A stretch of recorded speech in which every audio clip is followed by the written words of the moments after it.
السلام علیکم ورحمۃ اللہ وبرکاتہ۔ صوت العلماء چینل میں آپ کو خوش آمدید۔ آج ایک بہت اہم مسئلہ لے کر آپ کی خدمت میں حاضر ہوئے ہیں، وہ نماز جنازہ سے متعلق ہے۔ نماز جنازہ یہ فرض کفایہ ہے، ہر ایک مسلمان کو اس کا سیکھنا وہ ضروری ہے، اور اس میں دو چیزوں کا سیکھنا اور ان کا یاد کرنا وہ ضروری ہے۔ نمبر 1 نماز جنازہ کے فرائض کیا ہے، اور نمبر 2 نماز جنازہ کی سنتیں کیا ہے۔ تو یاد رکھیے کہ نماز جنازہ کے 2 فرائض ہے، 2 رکن ہیں۔ پہلا رکن وہ قیام ہے، یعنی کھڑے ہو کر نماز جنازہ پڑھنا، اور دوسرا رکن وہ 4 تکبیرات ہیں، اور اس میں 3 سنتیں ہیں کہ پہلی تکبیر کے بعد ثنا اللہ تعالیٰ کی حمد و ثنا کی جائے، دوسری تکبیر کے بعد آپ علیہ السلام پر درود بھیجا جائے، اور تیسری تکبیر کے بعد میت کے لیے دعا کی جائے، مغفرت کی دعا کی جائے۔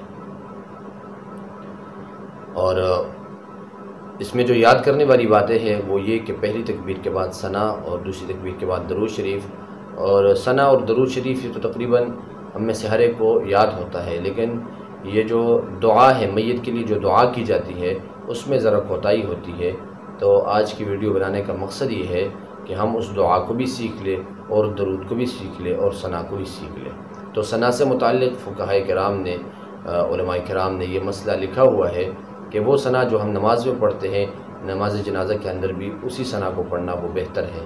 اسی طرح درود سے متعلق بھی یہی مسئلہ ہے کہ جو درود ابراہیمی ہم نماز میں پڑھتے ہیں وہی درود ابراہیمی کا نماز جنازہ میں پڑھنا وہ مستحب ہے، اور اگر کوئی اور درود بھی پڑھ لیا جائے تو کوئی حرج نہیں ہے اس میں۔ اور اسی طرح تیسری تکبیر کے بعد پھر وہ دعا کی جاتی ہے۔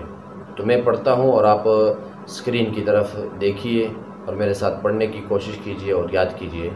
تو پہلی تکبیر کے بعد جیسے امام کہتے ہیں اللہ اکبر، تو مقتدیوں کے اوپر بھی ضروری ہے کہ وہ بھی کہے اللہ اکبر۔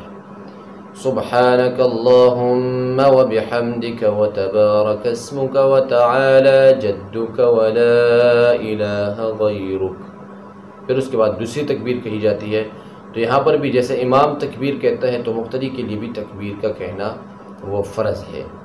تو پھر دوسری تکبیر کے بعد اللہم صلی علی محمد وعلی آل محمد کما صلیت علی ابراہیم وعلی آل ابراہیم انکا حمید مجید۔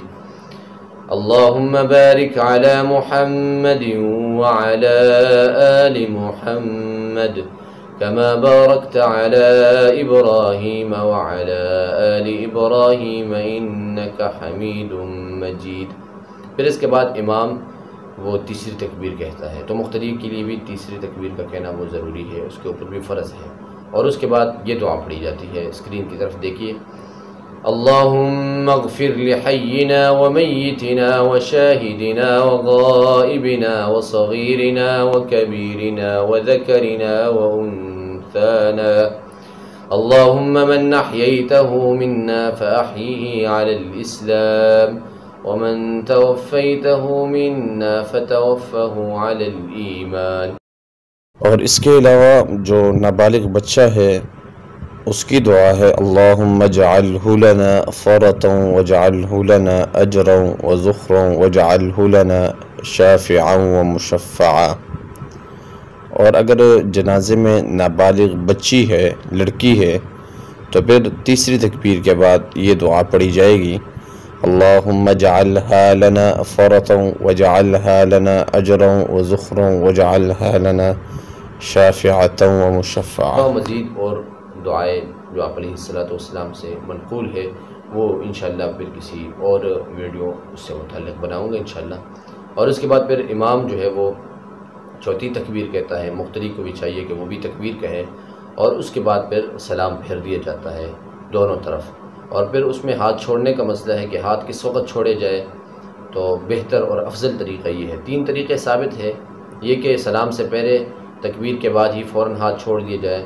دوسرا طریقہ یہ ہے کہ ایک سلام کے ساتھ ایک ہاتھ اور دوسرے سلام کے ساتھ دوسرا ہاتھ جو ہے وہ چھوڑا جائے، اور بہتر اور افضل طریقہ یہ ہے کہ جب دونوں طرف سلام پھیر دے تو پھیرنے کے بعد پھر ہاتھ چھوڑے جائے۔ اللہ جل شانہ ہمیں دین کی سمجھ نصیب فرمائے۔ وما علینا الا البلاغ المبین۔